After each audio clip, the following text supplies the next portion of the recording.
Esta mañana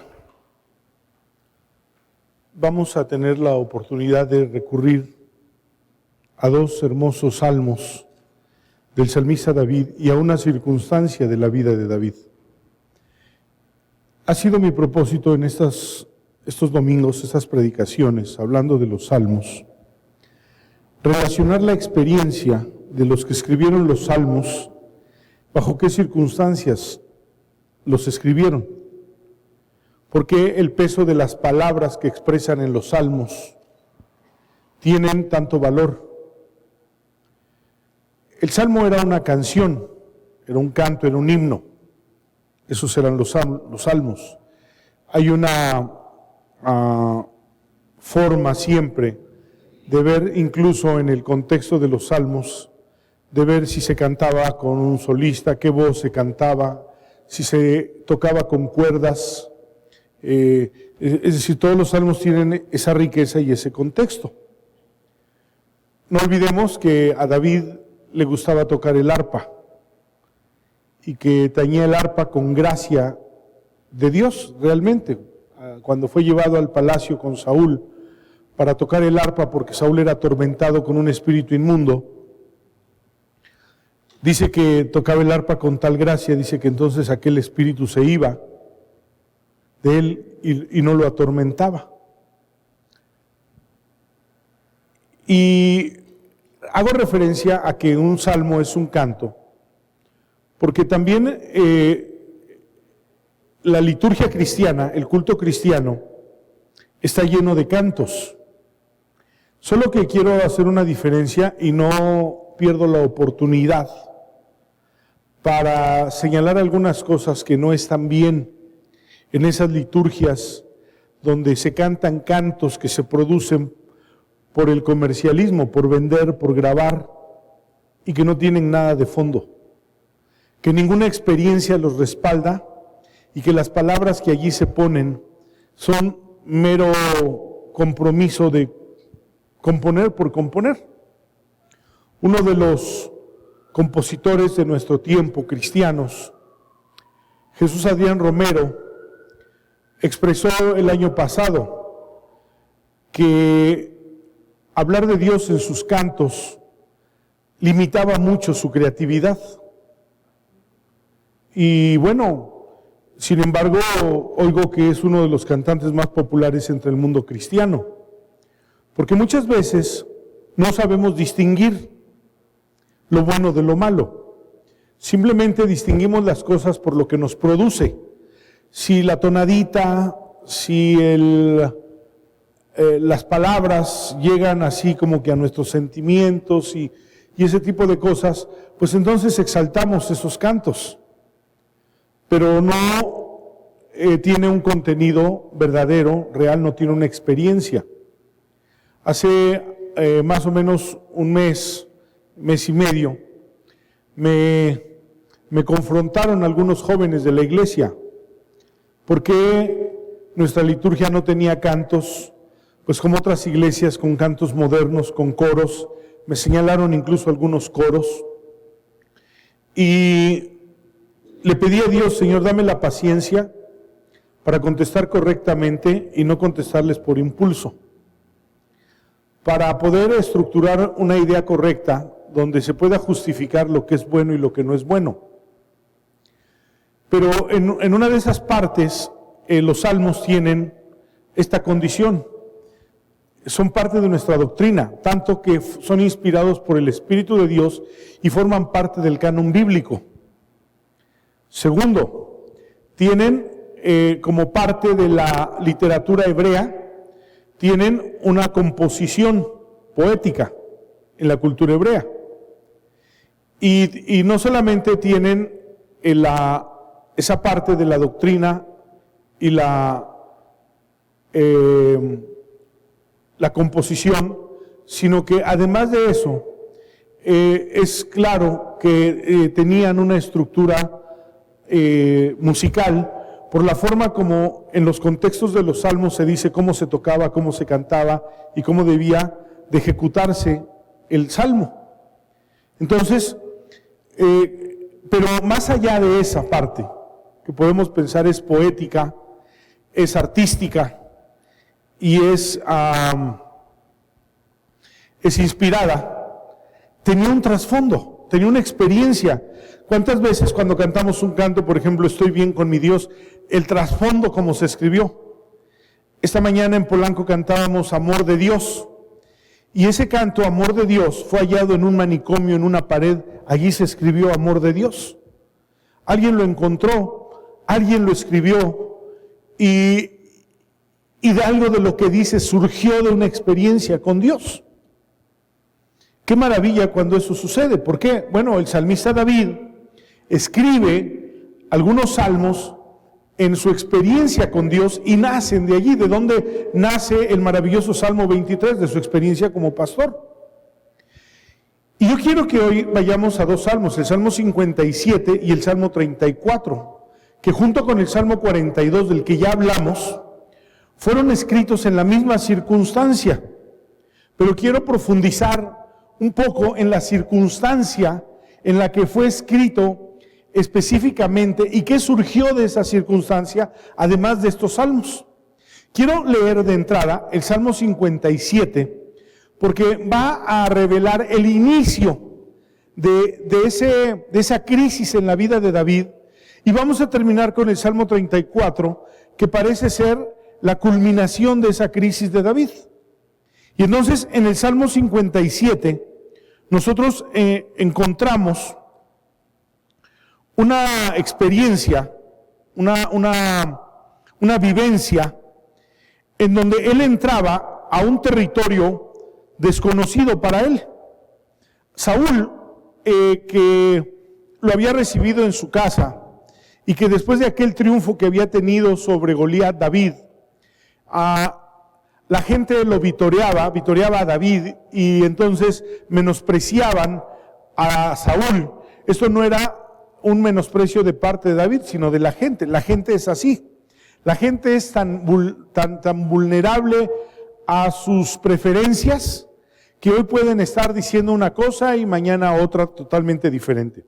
Los mismos que decían delante de Pilato de Jesús, crucifícalo, 8 días antes habían dicho, Hosana, el que viene en el nombre del Señor. Eran exactamente los mismos.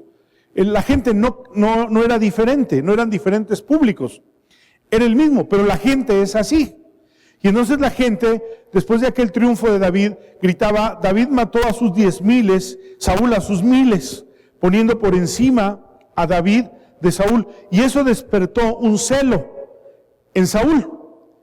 ¿Y qué sería de esa situación? Sino que un momento tan importante, tan maravilloso y tan portentoso como el hecho de haber vencido a Goliat, en lugar de poner a David en una posición respetable, lo puso como un perseguido. Y en ese proceso de ser perseguido, de pronto, David se encuentra con una situación que para un pastor de ovejas era completamente desconocido. Es decir, él vivía en la quietud del campo con las ovejas, ahí era feliz, no era importante ni para su familia, porque esa era la realidad. ¿Se acuerdan cuando Samuel llegó a ungir y le puso Samuel a Isaí, bueno, pon delante de mí a tus hijos? Y los puso, y entonces Isaí estaba seguro que a los que puso, allí saldría el rey. Y cuando Samuel desprecia, o más bien descalifica, o como le diríamos, desecha a los que Isaí le había puesto, Isaí le dice, bueno, tengo otro. Bueno, tengo otro. Pero ese pastorea las ovejas, está allá en el campo, y pues es un pastorcito de ovejas. Samuel le pone el énfasis, ¿no? Pues no nos sentaremos a la mesa hasta que él venga. Y es ungido rey, que era para un joven que era insignificante, entrar en un territorio donde pelea con un gigante, lo mata, Israel se vuelca de glorias hacia él, y Saúl se vuelca de celos hacia él. Y entra entonces en un territorio donde es radicalmente, pero esto era un plan de Dios, un programa de Dios. Dios había llamado un tiempo antes a David y lo había ungido Samuel para que fuera rey sobre Israel. Pero entendamos que una cosa es el llamado y otra cosa es cuando Dios posiciona ese llamado en un ministerio específico. Son cosas diferentes. Hay una distancia de tiempo. Dios llamó a Moisés y lo mandó a Madián. Le habló y lo mandó a Israel. Pero para David esto era difícil en todos los sentidos. Me gusta el prólogo que escribe Gene Edwards en su libro Perfil de 3 monarcas, hablando acerca de David y de Saúl. Y en ese prólogo, no podemos entender el libro si no leemos ese prólogo de Perfil de 3 monarcas, porque allí especifica cuál es la trama y los porqués.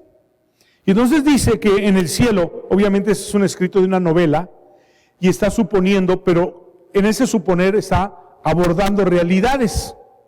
Y entonces dice que en el cielo Dios puso 2 hombres. A los 2 decidió darles poder, riqueza, fama y gloria. A los 2.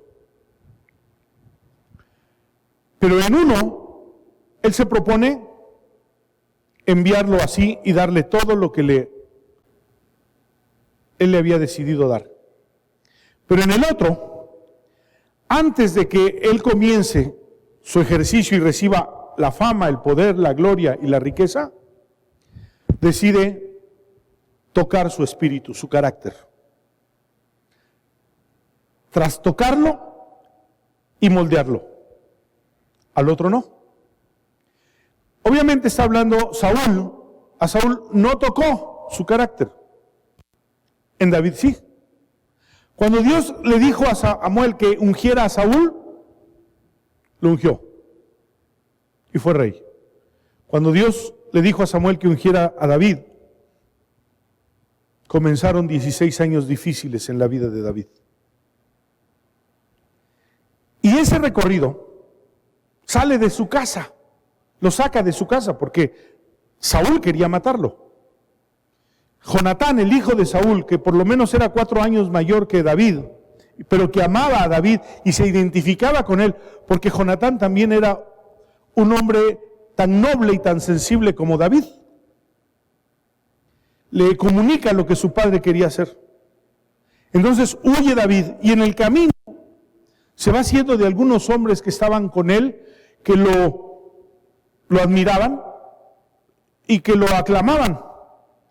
Y entonces hablamos de aquel momento en el que llega a Nob y que el sacerdote Aitofel le da la espada de Goliat, le da pan, le da vino para los hombres que iban con él, pero sigue huyendo.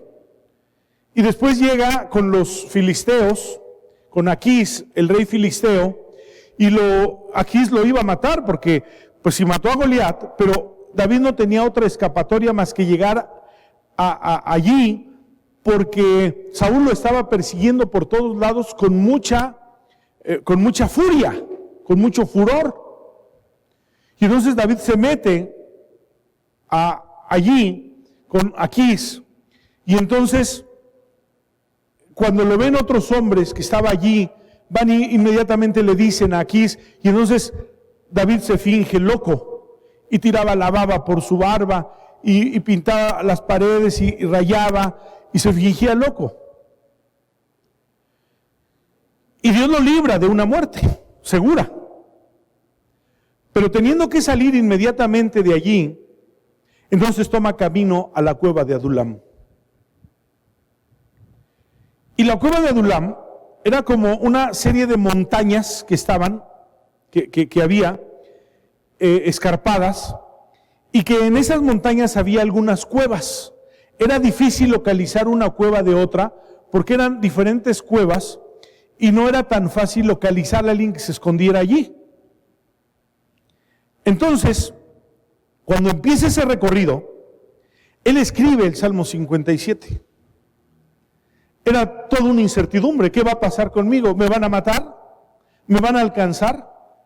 ¿Cuántas cosas hay en la mente de una persona cuando su punto de seguridad se rompe y entra en una crisis donde se siente completamente vulnerable, donde está perseguido y donde lo más seguro es que la crisis lo alcance y lo aplaste. Todos hemos enfrentado alguna vez ese tipo de crisis, donde la incertidumbre se cierne sobre nosotros y nos crea temores y tempestades que no conocíamos, pero que nos llenan completamente de temor. Y lo que escribe David aquí en este Salmo 57 refleja lo que había en su alma en ese momento, en sus pensamientos, cómo se agolpaban los temores y cómo su experiencia con Dios y sus temores chocaban como chocaban las olas con las rocas. Es decir, por una parte, conozco a Dios, he tenido comunión con Dios, he vivido una vida devocional con Él, estoy cierto de que Él es verdad, estoy cierto que Él me libró del oso, del león, de Goliat. Pero por otro lado, nunca he estado en una situación como esta donde estoy perseguido para ser muerto y todo el ejército de Saúl me persigue para matarme. Pero una cosa más, él no podía levantar su mano contra Saúl. Porque en esa conciencia que tenía de Dios, se habían forjado valores. Y en esos valores, aunque Saúl estuviera equivocado, no había dejado de ser el ungido de Dios. Y entonces escribe este salmo que dice, Salmo 57, ten misericordia de mí, oh Dios, ten misericordia de mí, porque en ti ha confiado mi alma, y en la sombra de tus alas me ampararé hasta que pasen los quebrantos. Clamaré al Dios Altísimo, al Dios que me favorece. Él enviará desde los cielos y me salvará de la infamia del que me acosa. Dios enviará su misericordia y su verdad. Mi vida está entre leones. Estoy echado entre hijos de hombres que vomitan llamas. Está describiendo esto el furor de la gente que lo perseguía. Sus dientes son lanzas y saetas, y su lengua una espada aguda. Exaltado sea sobre los cielos, oh Dios, sobre toda la tierra sea tu gloria. Red han armado mis pasos, se ha abatido mi alma. Hoyo han cavado delante de mí, y en medio de él han caído ellos mismos. Pronto está mi corazón, oh Dios, mi corazón está dispuesto. Cantaré y tocaré, trovaré salmos. Despierta, alma mía, despierta. Despierta, salterio y arpa. Me levantaré de mañana. Te alabaré entre los pueblos, oh Señor. Cantaré a ti entre las naciones. Porque grande es hasta los cielos tu misericordia y hasta las nubes tu verdad. Exaltado sea sobre los cielos, oh Dios, sobre toda la tierra sea tu gloria. En este salmo él expresa sus temores, sus pensamientos, el abatimiento de su alma, pero no deja de expresar la grandeza de Dios. Y en este momento, en un momento de crisis profunda en la vida de David, su fe llegaba a él y alcanzaba a sus pensamientos y alcanzaba a su corazón, pero las cosas que se situaban en el día a día en su vida, al ser perseguido y tenía que moverse rápidamente de donde David andaba, porque pronto le llegaban las noticias de que David estaba refugiado en tal o cual ciudad, y tenía que moverse. Cuando él llegaba a un lugar, él pensaba que estaba seguro. Pero cuando sabía que Saúl venía detrás de él, entonces sentía cómo se agolpaban los temores. ¿No es cierto que nosotros sentimos todos esos cambios en las crisis y en los momentos más críticos de nuestra vida? Podemos sentir en un momento dado que nos hundimos y que nada nos va a salvar, o que el desastre va a acabar con algo de nuestra vida, pero de pronto nos asalta la fe, la confianza, la seguridad de la palabra de Dios principalmente a nuestra vida, y otra vez volvemos a las profundidades de las aguas, donde nos sentimos ahogar y pensamos que no hay para nosotros salvación. No es que dejemos de creer en Dios, no es que no confiemos en Él, No es que nuestra fe no esté puesta y anclada en Él. Diría en otro salmo, en el Salmo 62, en ti, oh Dios, está acallada mi alma. Pero realmente es terrible la incertidumbre de no saber lo que sucederá. Pero de pronto venía el aliento de vida, la presencia de Dios a su vida, para hacerle saber que la fe no es un sentimiento, y que aunque a veces nuestros sentimientos están abatidos hasta lo más profundo, nuestra fe no depende de ese sentimiento. Nuestra fe es un conocimiento, una seguridad, una certeza y de confianza absoluta en la palabra que Dios ha dicho y que Dios no miente ni se arrepiente. Esa es la realidad, nuestros sentimientos están abatidos. Pero nuestra convicción y nuestra seguridad de lo que Dios es, está también clara y está nítida. Así venían estas circunstancias a la vida de David en este Salmo 57. Y entonces, es allí cuando David entra a la cueva de Adulam, pensando seguramente el momento en el que Saúl llegaría a esa cueva para matarlo. Qué interesante esta experiencia de David en la cueva de Adulam. Él estaba agazapado, temeroso, frágil, al alcance de sus enemigos. ¿Y qué puede pensar cuando uno se esconde en lo que hay a la mano, no en lo que uno necesita? Porque David no estaba escondido en un lugar donde él se sintiera seguro, sino lo que él tenía a la mano, meterse a esas montañas y esconderse en una cueva.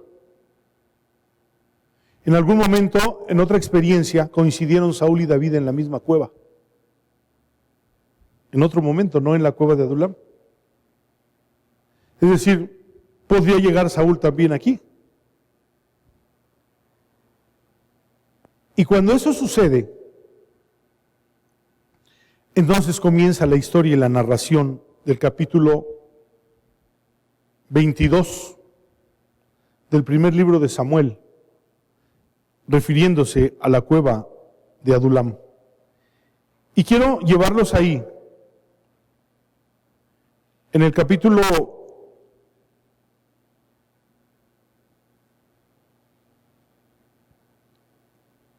el capítulo 22,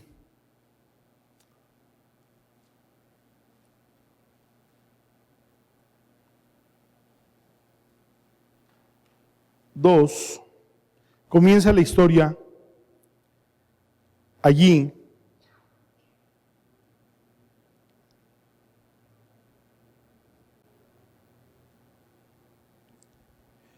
versículo 1. Yéndose luego David de allí, está hablando de Aquís, había estado con los filisteos, huyó a la cueva de Adulam, y cuando sus hermanos y toda la casa de su padre lo supieron, vinieron a él. También había llegado la persecución a su padre y a sus hermanos, a sus familias. Y se juntaron con él todos los afligidos, y todo el que estaba endeudado, y todo el que se hallaba en amargura de espíritu, y fue hecho jefe de ellos. Y tuvo consigo como 400 hombres. Esos dos versículos. Esta es la crisis más profunda de David. Este es el momento más crítico de su camino hacia el reinado de Israel.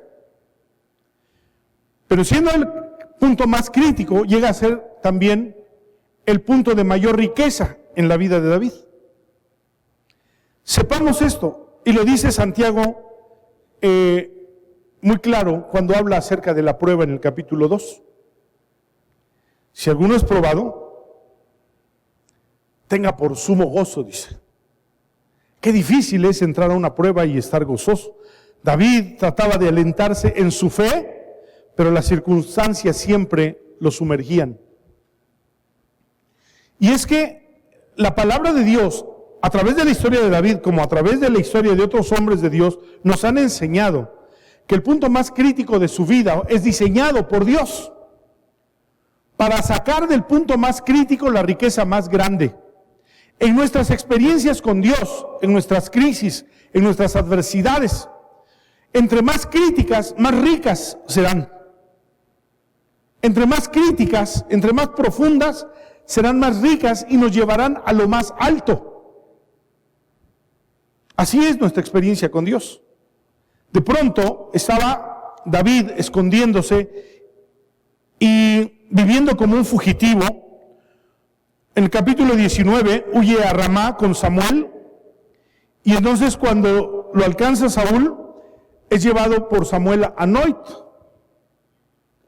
Después se refugia en la villa de Nob con Ahimelech, y luego en el capítulo 21 es asediado y desesperado se va a refugiar a Gat con los filisteos, donde se fingió loco y sintieron lástima por él.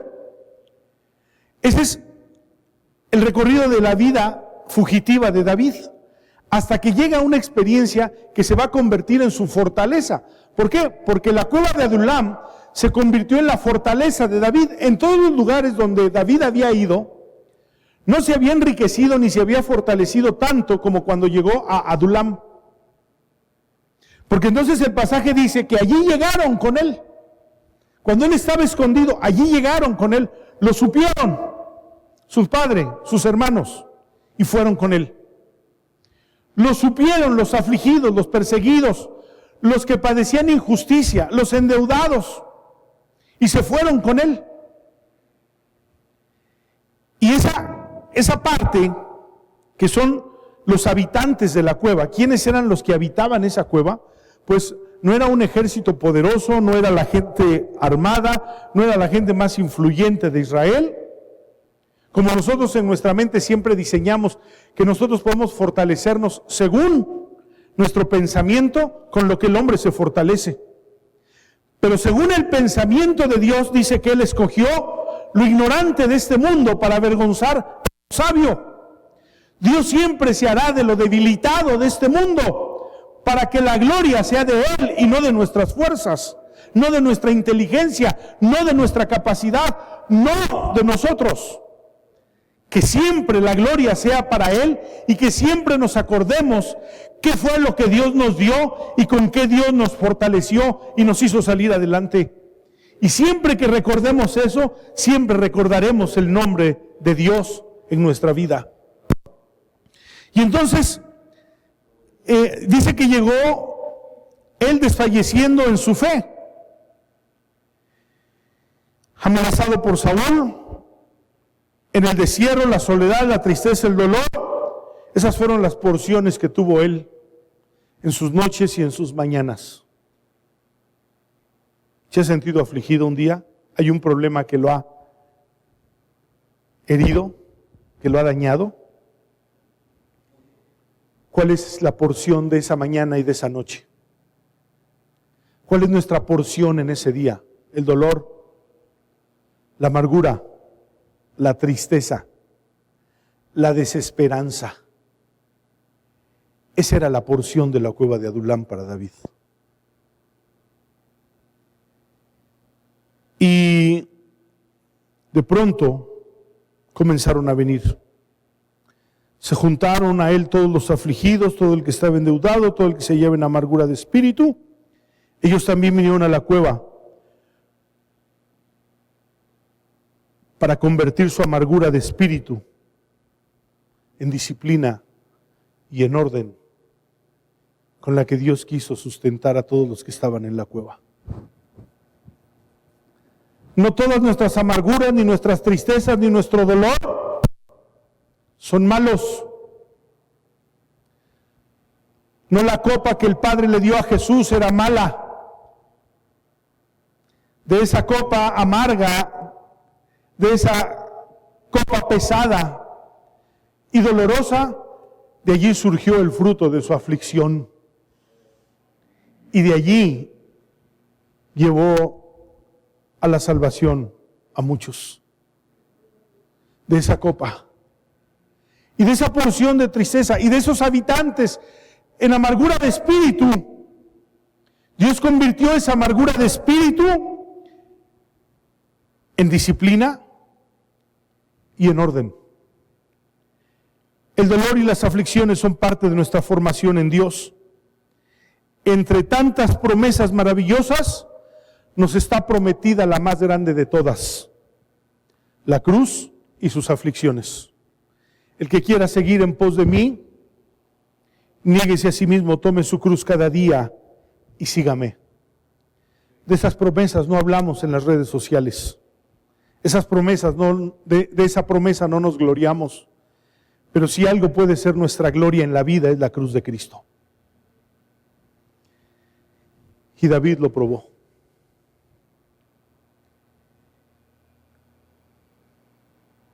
Y entonces tenía habitantes que habían llegado con amargura de espíritu, pero que Dios había convertido.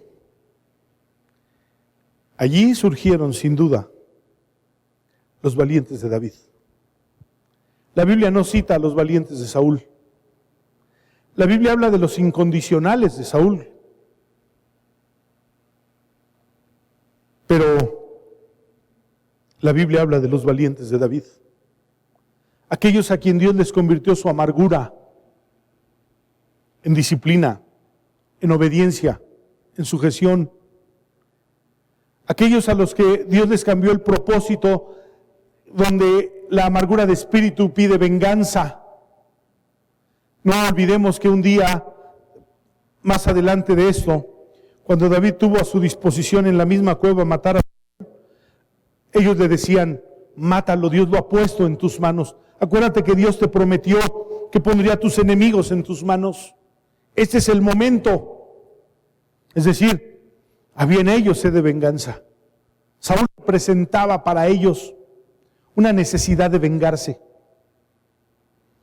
Pero el primero de ellos, David, había aprendido que la amargura de espíritu era una disposición de Dios para cambiar nuestro carácter. Y entonces David perdonó la vida de Saúl. Pero además de eso y de sus habitantes,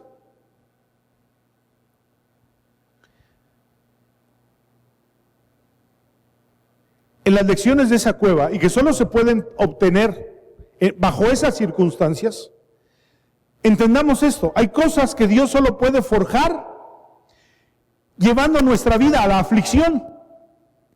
Si nuestra vida no es llevada a la aflicción, Dios no podrá forjar su carácter en nosotros. Esto no es un masoquismo, no. Es que hay mucho que destruir de nosotros, de nuestra vida, de nuestro carácter y de nuestra naturaleza. Hay mucho que destruir. Nunca somos víctimas de la vida. ¿Se han puesto ustedes a pensar qué habría pasado con David?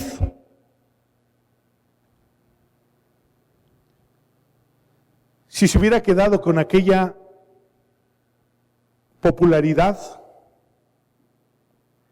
y con aquella gloria que la gente le regalaba cuando lo vitoreaba porque había destruido o porque había matado a Goliat. ¿Se ha puesto a pensar usted qué habría pasado con David? Nosotros, usted y yo sabemos claramente, lo sabemos, que nosotros no podemos convivir con la gloria de Dios porque la gloria de Dios nos destruye. Un poquito que Dios nos da de Él y entonces creemos que somos lo más importante, nos sentimos intocables y destruye el propósito de Dios. Y entonces Dios tiene que forjar en las profundidades de la crisis, del dolor, de la necesidad, a veces de la tragedia. Allí reconstruye nuestro espíritu, porque allí lo llevó a doblegarse, a humillarse, para aprender la dependencia que tenemos de Dios y que sin Él nosotros no somos nada.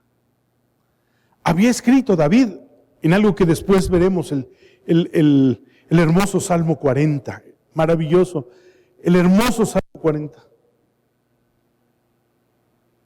Pacientemente esperé a Jehová. Pacientemente esperé a Jehová. ¿Y dónde estaba pacientemente esperándolo? En un pozo, en el lodo y en la desesperación.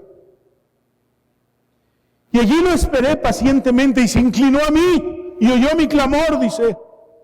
Y me hizo sacar del pozo de la desesperación. Me limpió del lodo cenagoso. Puso mis pies sobre una roca. Y luego puso un cántico nuevo.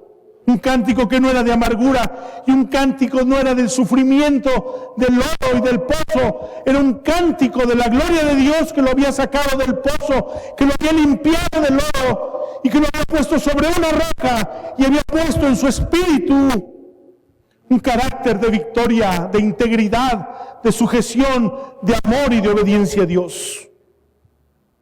Esas son las lecciones que tenía la cueva de Adulam para David.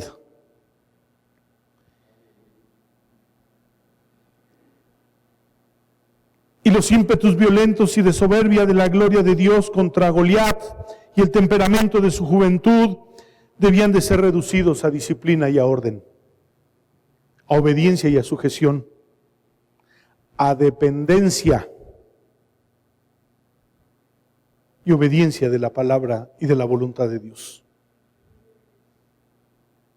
¿Cómo sucede en nuestra vida cuando en nuestra juventud creemos que el mundo nos pertenece y que tenemos derecho a hacer las cosas que queramos y queremos arrebatarle a todo mundo porque todo es nuestro? Le arrebatamos a nuestros padres la autoridad sobre nosotros. Les peleamos la obediencia y la discutimos. Porque tenemos un espíritu rebelde, impetuoso,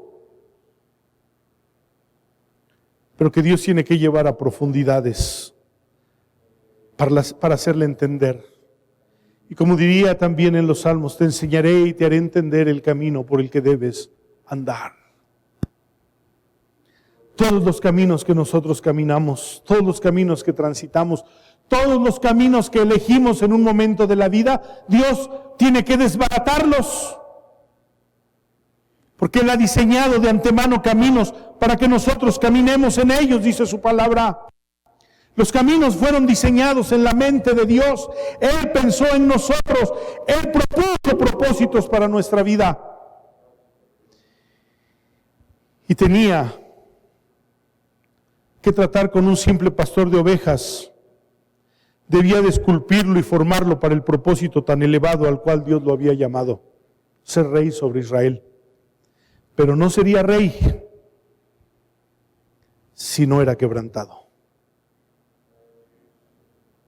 En buena la hora que Dios nunca nos dé lo que nos destruye y nos haga daño. Aunque lo pidamos con vehemencia, aunque creamos que lo necesitamos, pero que Dios nunca nos dé lo que va a destruir nuestra vida.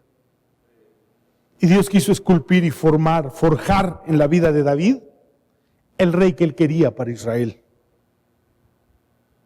Esas eran las lecciones de la cueva.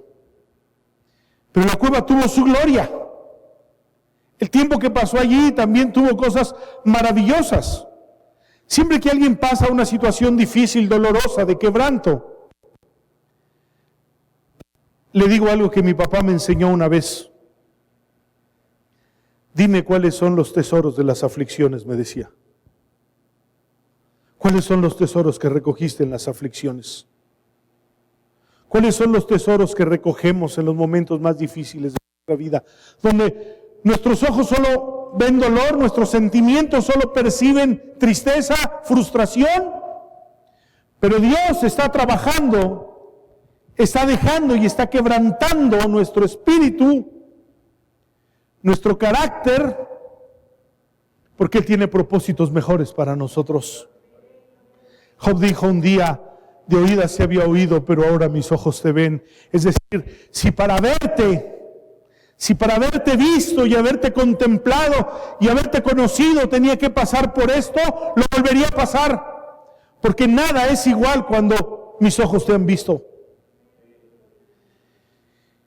Y entonces nos damos cuenta que la gloria de Cristo fue su cruz. La gloria de Cristo no fueron sus milagros, no fueron sus señales, no fue calmar la tempestad, resucitar a los muertos. No, su gloria fue la cruz.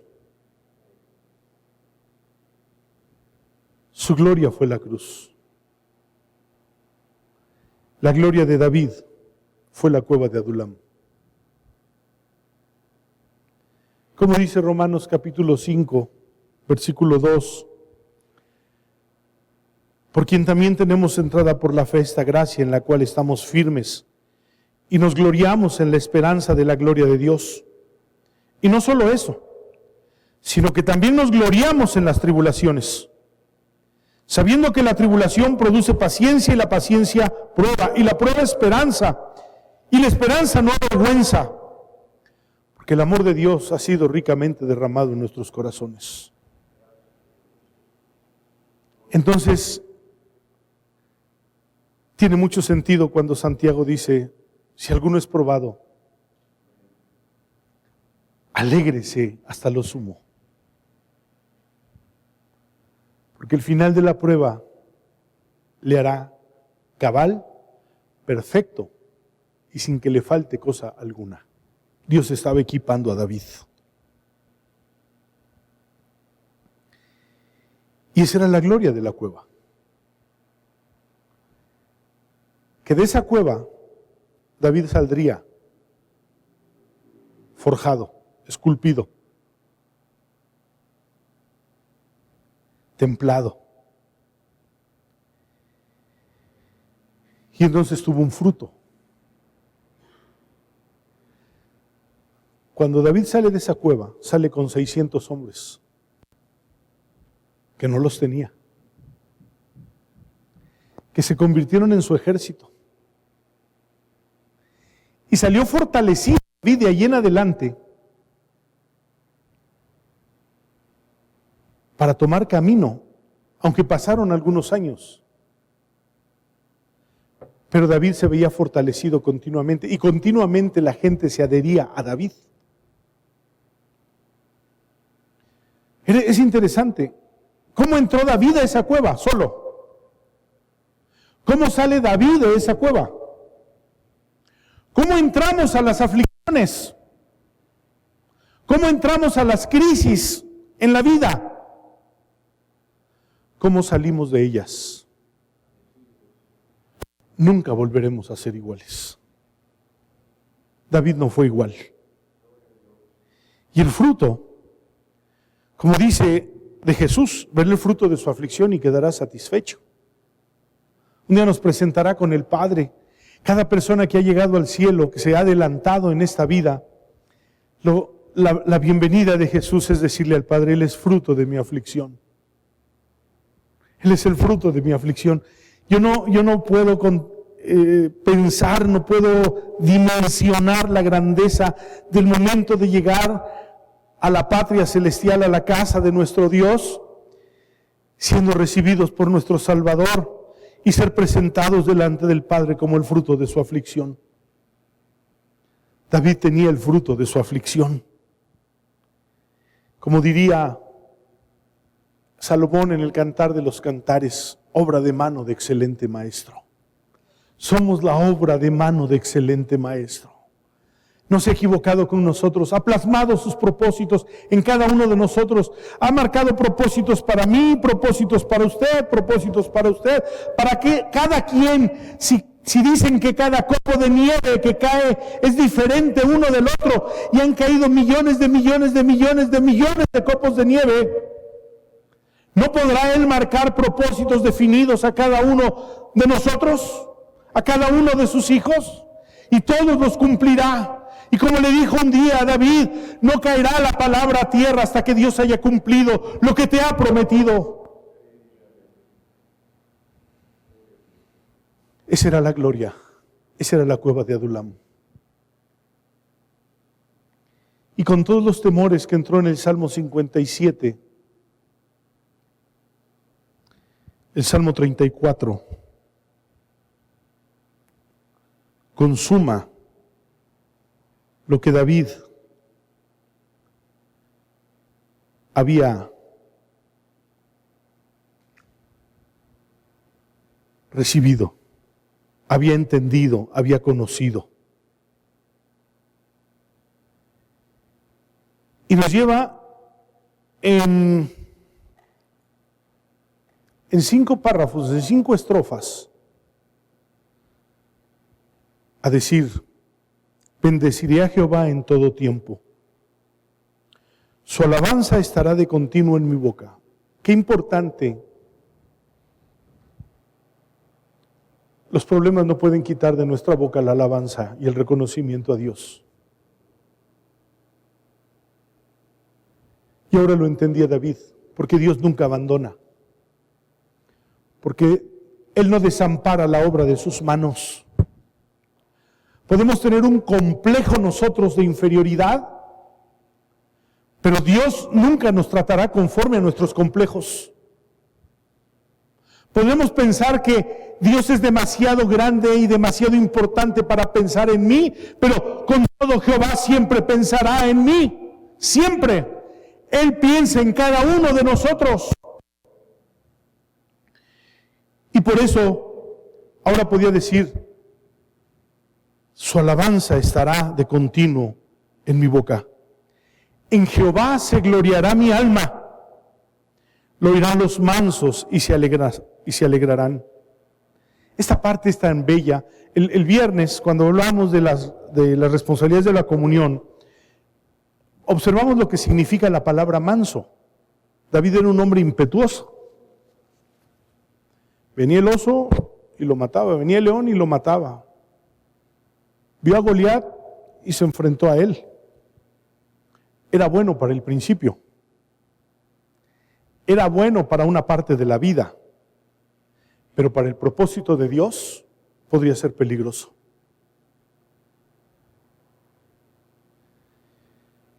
Y entonces la cueva de Adulam lo amansó.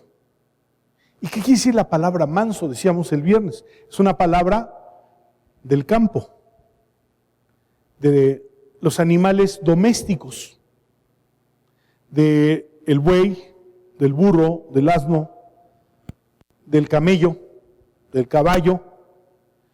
Y entonces se ponía un yugo sobre un animal, y el animal, cuando lo recibía por primera vez, luchaba contra el yugo y peleaba contra el yugo y se lastimaba cada que peleaba contra el yugo, hasta que en su instinto sabía que no podía pelear contra el yugo porque tenía que convivir con él, y que la fuerza que él tenía ya no la tenía que usar para él, sino para su amo. Cuando los sueños, cuando los propósitos, cuando los caminos, cuando los planes están en nuestra fuerza y nosotros abrimos el mundo y queremos escoger lo que queremos ser, lo que queremos hacer y lo que queremos tener. Pero si hemos venido a Jesús, Él ha puesto su yugo sobre nosotros, porque mi yugo es fácil y ligera mi carga. Y queremos pelear, y Él nos lleva a profundidades, a crisis, a la cueva de Adulam, para quitar nuestras fuerzas y hacernos entender que de aquí en adelante nuestras fuerzas tendrán que ser usadas a favor de Él y no a favor de nosotros. Y entonces dice: lo oirán los mansos y se alegrarán. Engrandeced a Jehová conmigo y exaltemos aún a su nombre. Busqué a Jehová y Él me oyó y me libró de todos mis temores. Los que miraron a Él fueron alumbrados y sus rostros no fueron avergonzados. Este pobre clamó y le oyó Jehová y lo libró de todas sus angustias. El ángel de Jehová acampa alrededor de los que le temen y los defiende. Gusten, prueben y vean qué bueno es Jehová. Dichoso el hombre que confía en Él. Teman a Jehová ustedes sus santos, pues nada falta a los que le temen.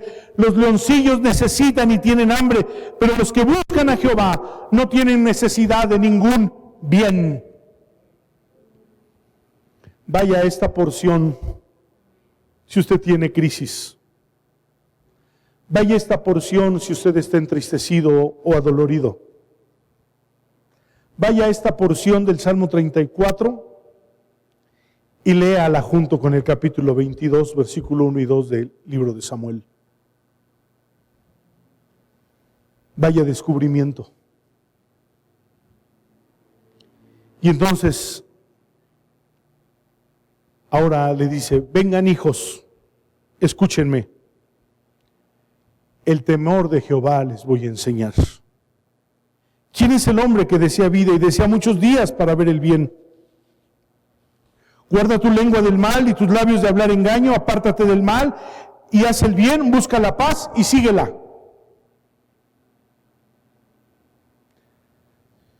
Los ojos de Jehová están sobre los justos y atentos sus oídos al clamor de ellos. La ira de Jehová contra los que hacen mal, para cortar de la tierra la memoria de ellos. Claman los justos y Jehová oye y los libra de todas sus angustias. Cercano está Jehová a los quebrantados de corazón y salva a los contritos de espíritu. Muchas son las aflicciones del justo, muchas son las aflicciones del justo, pero de todas ellas le librará Jehová. Él guardará todos sus huesos, ninguno de ellos será quebrantado. Matará al malo la maldad, y los que aborrecen al justo serán condenados. Jehová redime el alma de sus siervos, y no serán condenados cuantos en él confían.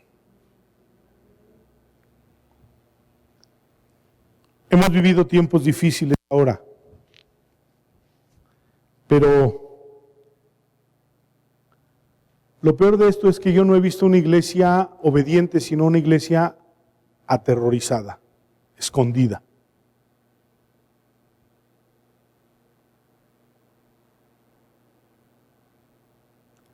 David estaba perseguido y cada instante,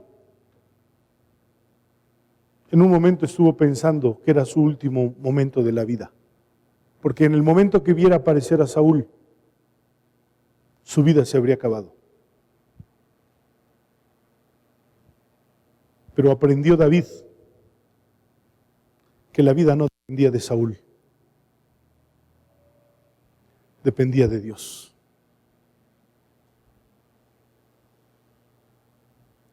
Es bueno y es necesario obedecer las indicaciones de salud, pero no es bueno vivir atemorizados, escondidos y agazapados. Aprender que la vida no depende de estas circunstancias. He entendido que aunque se han ido amigos queridos, cercanos y muchas otras personas, han muerto pastores,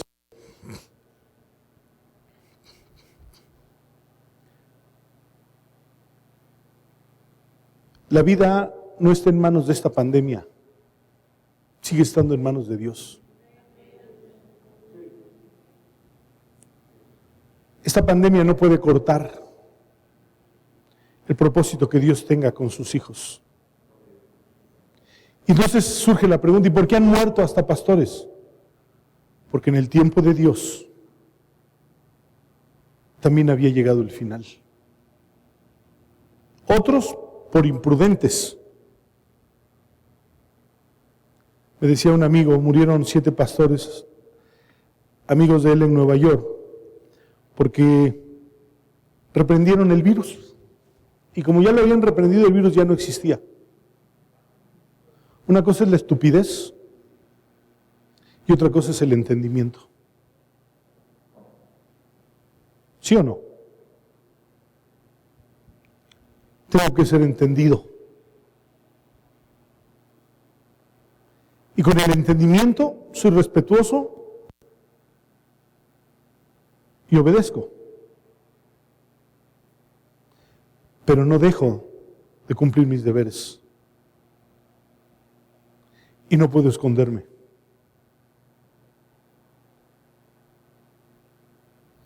Porque la vida está en manos de Dios. La vida está en manos de Dios.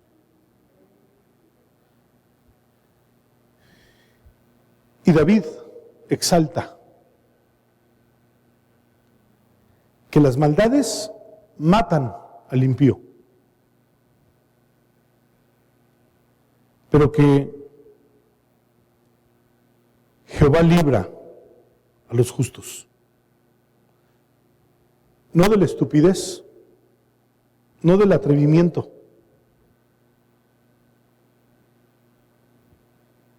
pero tiene que haber un balance. David no fue y se presentó delante de Saúl y le dijo: a ver, mátame porque Dios no va a permitir que me mates.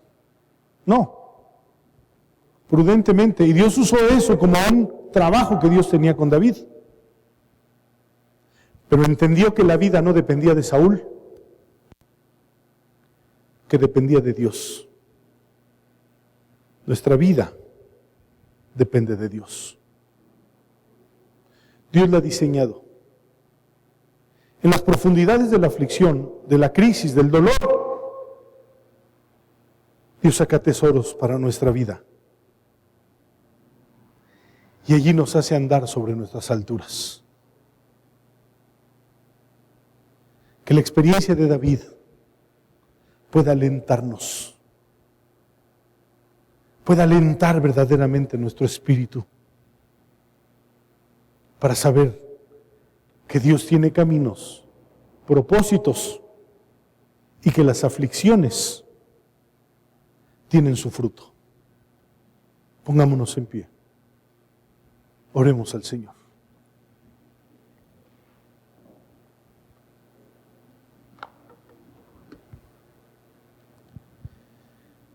Dios, afirma tu palabra en el corazón. Haznos una iglesia entendida y no atemorizada. Haznos vivir en el propósito tuyo y no en nuestros temores.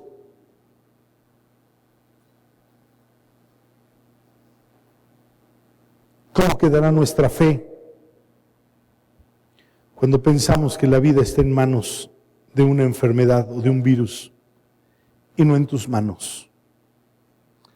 Haznos entendidos para ser prudentes y haznos entendidos para cumplir los deberes. Enséñanos y que tomemos las lecciones de la cueva de Adulam como las lecciones que tú tienes para nuestra vida. Bendice a tu iglesia y bendice tu palabra en su corazón. En el nombre de Cristo Jesús. Amén.